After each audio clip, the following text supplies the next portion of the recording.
Yes, hello again. This is now tarot lesson number 141, and I'm a bit late, but anyway.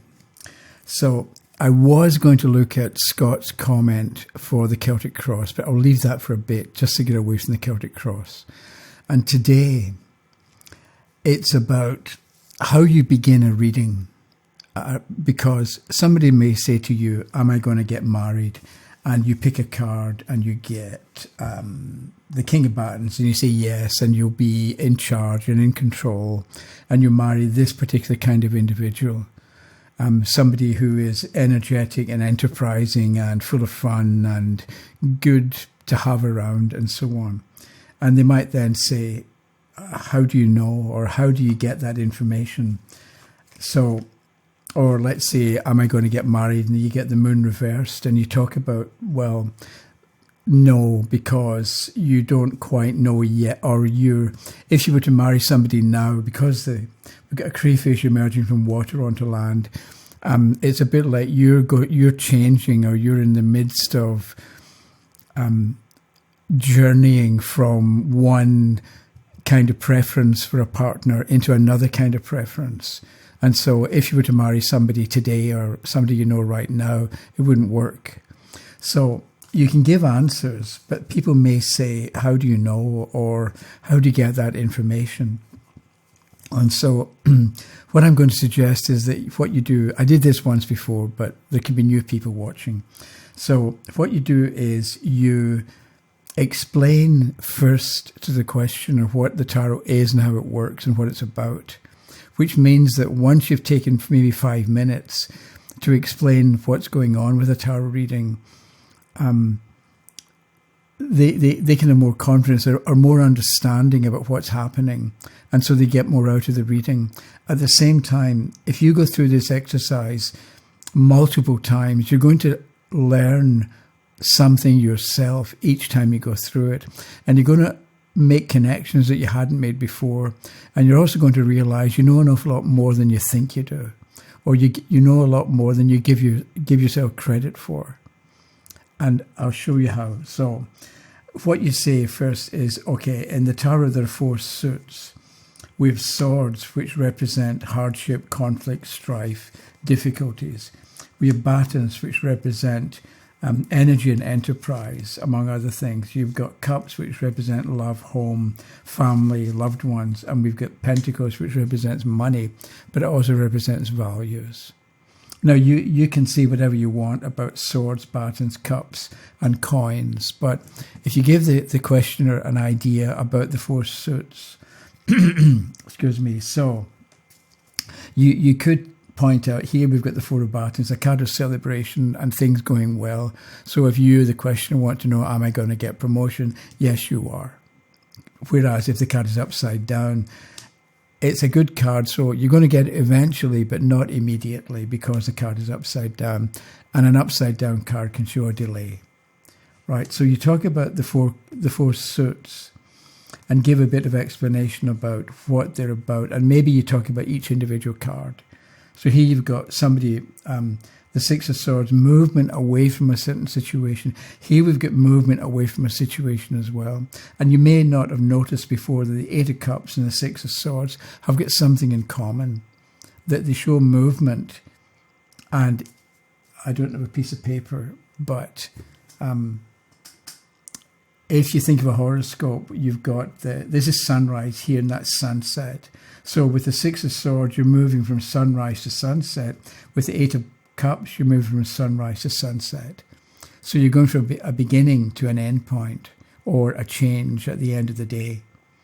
So you may then, so we've got a connection that you may not have seen before between these 2 cards.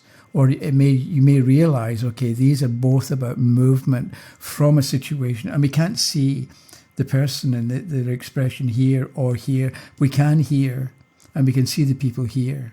And that can be a difference between these cards, that here we don't know how the person is reacting. We don't know if they're happy or not. Because the card is upright, we can assume that they're happy. But here we've got a look on the face, and you can do something with that. So you talk about the 4 suits and what they represent, and then you say, we also have 16 court cards. We have knights, and you've got to find this. There's a queen. 4 suits. There's a king, a queen, a knight, and a page. There's a page. And I'm looking for a king. And if I can find one. Somewhere in here, sorry about this, and I'm not going to stop the video. There's a king of Pentacles. Okay, so we also have in the tarot court cards, kings, queens, knights, and pages, and they represent people. It can be people you already know, people you're going to meet, or it can represent you, the questioner. So if you're represented by the king of Pentacles, you are in control, you're in charge, you know what you care about, you know what you value. Or you may be about to meet the Queen of Swords, who's also somebody in authority, because it's a queen, but she's got a sword in her hand, so she doesn't like, or it's the kind of person who doesn't like, or who likes definition and certainty, and to be clear about what's going on. So this person doesn't like indecision maybe, and whereas if we get the Queen of Cups upside down, then maybe you are indecisive about something, so it's a good idea to make a decision. Or you're going to meet somebody who doesn't really know what they want, who doesn't know what to do. They think about it in the morning and they think the opposite thing in the afternoon. So they can be kind of stuck because they're not sure what to do. So we have kings and queens who are older people or people who are established. Then we've got pages that represent young people. And we've got knights who represent young people as well. But I think, and some people disagree, but a knight is a messenger. Because knights bring change into the life of the questioner. So you're going to meet somebody who is going to change your life, or you personally are represented by the Knight of Batons. So you're going to change your own life, or you're going to change the lives of the people that you know. So kings, queens, knights, and pages. Then we've also got 22 major trumps, they're so-called, because they've got, they're more important. Some people think that major trumps represent spiritual lessons, whereas the minor trumps represent mundane or everyday lessons. I don't think that's actually true, because something small can be really important and have a huge impact and a huge influence. Just because a major trump, it doesn't automatically mean that it's more important.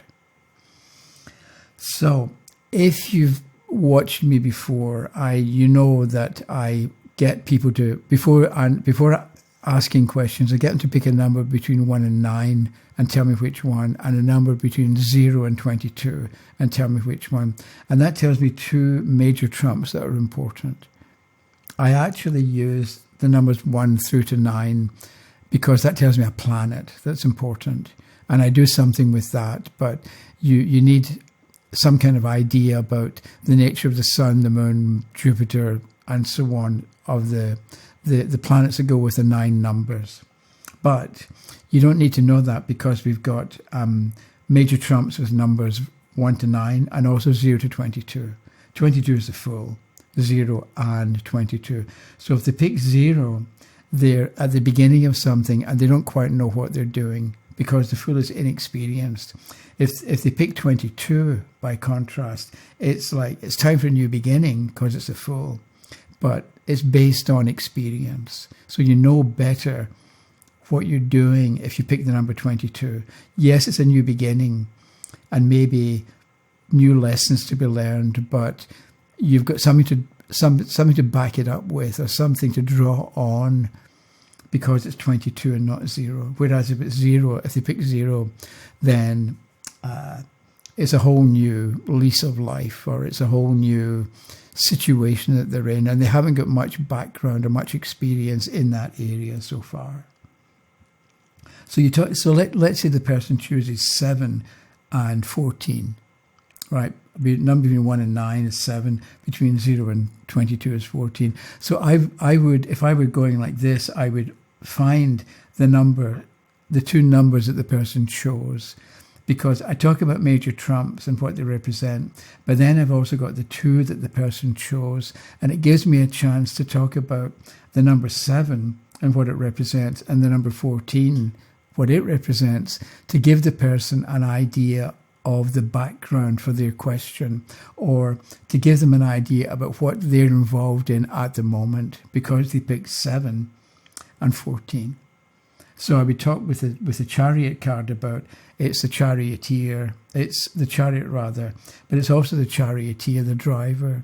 So if you pick the number 7, there's 7 days in the week, right? So 7 in its own way is a number of completion, right? So if you pick the number 7, you're finishing something up.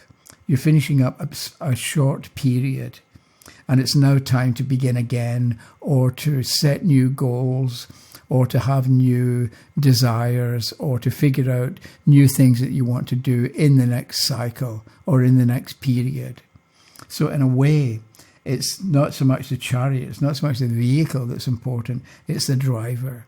So where do you want to go? Where do you want to end up? Is the kind of question the questioner should ask themselves. And it can be that the questions that they ask that you then pick cards to give answers for, those kinds of questions are going to relate to, are going to give more information about their future destination that they choose. And then 14 is, the 14th major trump is the Temperance card. And there's all sorts of things you can see about that. Maybe you notice there's an angel. So you talk about having a spirit guide, or the importance of listening to your inner guidance or your inner guide, and not just listening to people, because people will give you all sorts of information, all sorts of advice all the time. But really with 7, find a goal, find a destination, but listen to make sure that it fits with your inner self-motivated desire. Because by all means, do what other people tell you, and maybe you reach the end point and you'll be okay about it. But if you set the goal and it's something that you deep down really want or really desire, it's going to be that much more fulfilling and satisfying when you get there, because you picked the number 14. The other thing is that the 14th Temperance can represent alchemy. And I like to give the example with alchemy of, if you get flour and yeast and water and salt and oil and mix them all together, it's dough, right? And it's not really good for anything. Whereas if you take that dough and put it in a sealed container and apply heat, it turns into a loaf of bread, which you can eat and enjoy, assuming that you eat bread. So with the Temperance card, the question of picking the number 14, they're a number of different parts of their personality. And if they can mix them all together and put themselves into a sealed container and apply heat, an oven, right? If they can put themselves into a situation where there's pressure and allow a transformation to take place, then the different bits and pieces of the personality turn into something that's greater than the sum of the individual parts. Because if you think about the bread idea, it's not just flour and water and yeast and salt and oil. It's a loaf of bread, which is like a composite or a transformed version of the different bits and pieces. And so 7 and 14, you choose a destination, and the person who arrives there is going to be transformed on the way, as well as transformed when they reach the end point. So if you do something like that, and listen to yourself talking, you'll discover that you've got ideas about major and minor trumps that you didn't think you had, but you automatically do have more or better or more complete ideas about major and minor trumps. And all you're doing is explaining to somebody else what it represents, but pay attention to what you say, and you'll discover you say things you didn't know, but they're correct. You're not just making it up. And that means that when you've been through and explained a little bit about the numbers and about the cards that come up, you can then say, okay, your question was, will I get married? And then you shuffle and you take, let's say, the top 3 cards, 1, 2, 3, and you turn them over, and you've got the Page of Cups, a young person. So the person already knows the Page of Cups is young, and Cups is love and home and romance and family and so on. So here it can mean that will you get married? You're keen to establish a new home.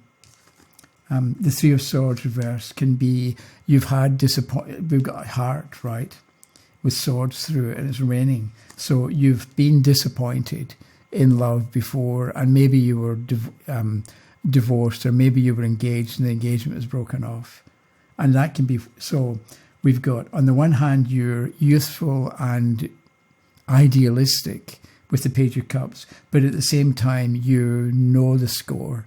You know, you've been through it, you've been hurt, you know what it's like to suffer. And so you're not just naive like the Page of Cups. You've also got a tough streak in you. And then the Ace of Batons. I'm looking at the Ace of Batons. An ace is a new beginning. So you're going to be able to take your idealism of the Page of Cups and your steely determination from the 3, because you've been through it, and you're going to be able to make a new beginning. So yes, you're going to get married. Or I can't remember what the question was. So that's just putting these 3 cards together and telling some kind of story based on what comes up. But the question is going to get it because they've already seen Cups and we've seen Pages. We know a little bit about the Suit of Swords, and we know a little bit about the Suit of Batons, because that's energy and enterprise, and it's an ace for a 1 for a new beginning. So the person can look and say, they can recognize themselves as being maybe too idealistic or too romantic. They can recognize that they've learned a lot from disappointment. Now they can put it together into a manageable, workable future for themselves because it's a new beginning. But I don't know if they would have got as much out of it if you hadn't taken the time in the beginning to explain about cups, coins, swords and batons, and about kings, queens, knights and pages. And if there had been a major trump, then they would have known better about major trumps.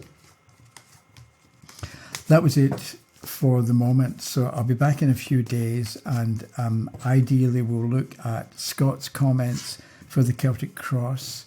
Somebody left a comment last time. I think it had to do with knocking the cards together. I only do that.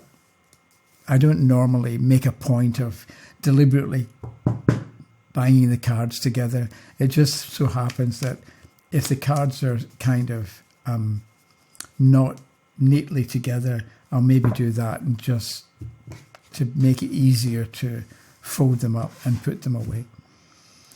Thank you very much for watching, and have a good week, and I'll see you in a few days. Okay? Bye-bye.